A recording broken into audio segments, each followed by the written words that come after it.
자, 분위기 바꿔보겠습니다. 어제 관심 가는 소식이 있었죠. 청룡영화제, 제41회 청룡영화제가 있었는데 여기서 주목받는, 특히 빛났던 배우가 있었답니다. 누군지 궁금하시죠? 영상으로 만나보시고 이어가 보도록 하겠습니다. You had plenty money, 1922.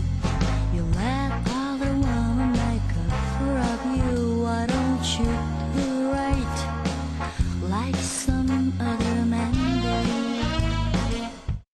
세월 가면 멈추지가 그렇지만 다시 생각날 거야. 붙잡아도 소용없어. 그래도 멀어져가네.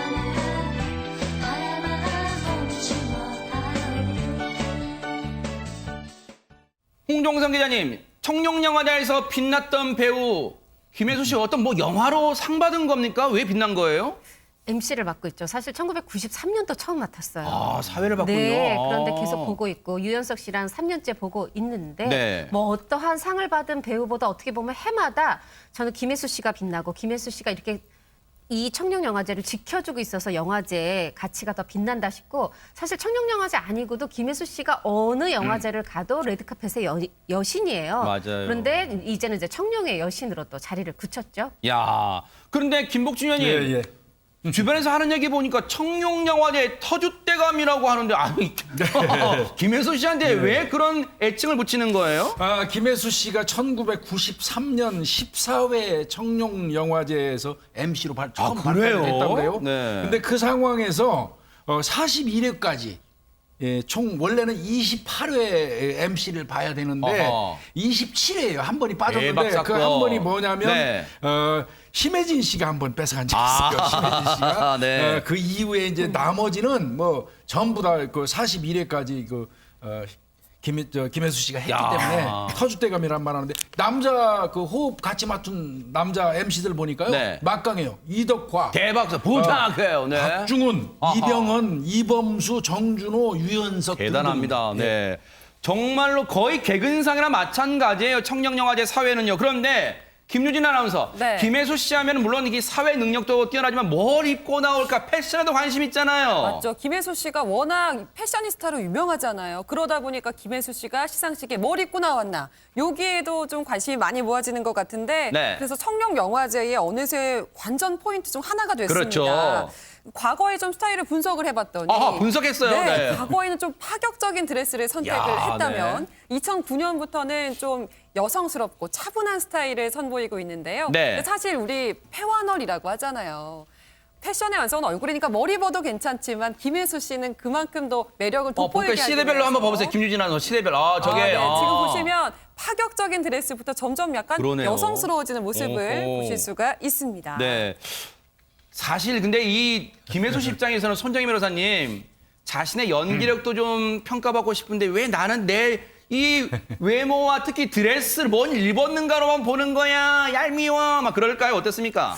어떻게 보면 드레스가 잘 어울리는 배우 중에 한 명이기도 하고 또 연기력은 뭐 워낙 우수하시니까요. 화제성이 있다 이렇게 보셔야 될 것 같은데 근데 이 때문에 좀 가슴 아픈 또 상처받는 일도 있다고 합니다. 뭘까요? 2013년에 깃털로 이제 만든 가린 망사로 된 드레스를 입고 왔는데 본인 스스로도 이럴 줄 몰랐다, 나도 놀랐다라고 할 정도로 조금 노출이 있었습니다.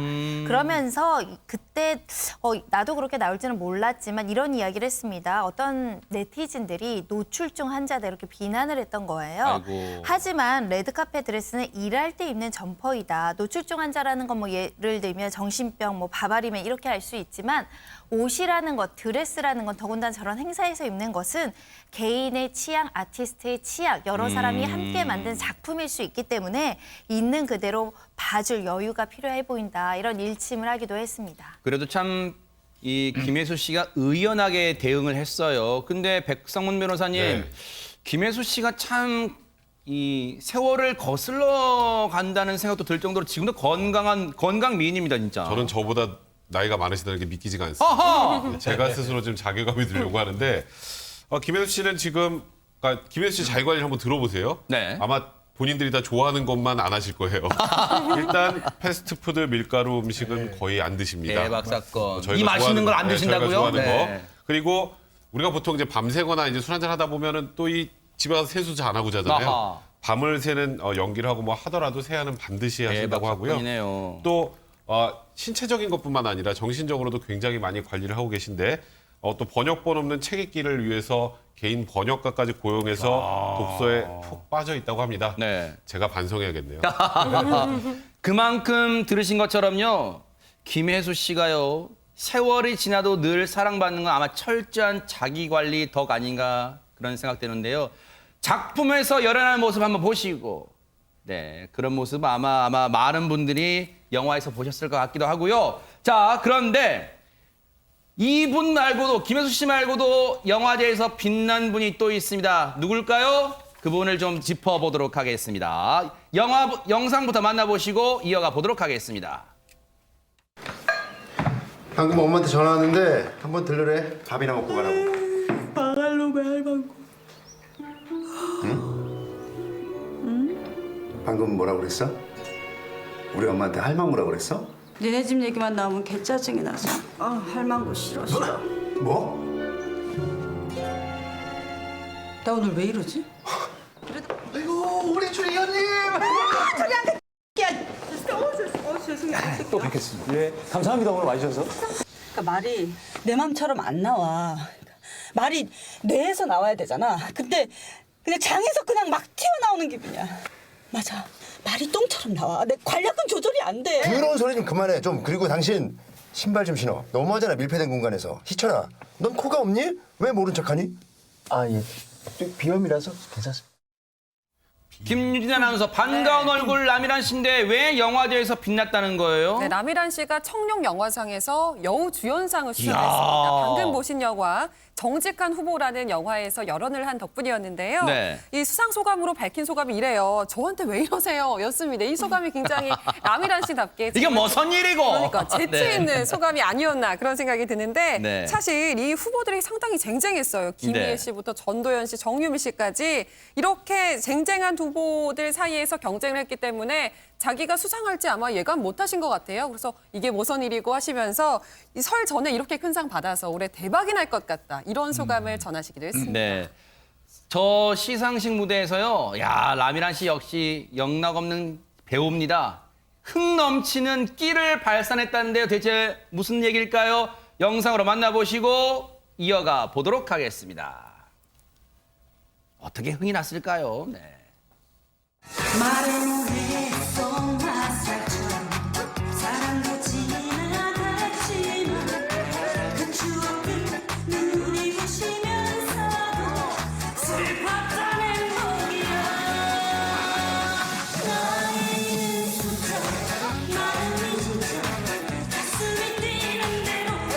무슨 자기 소모성을 부르고 되는 거야?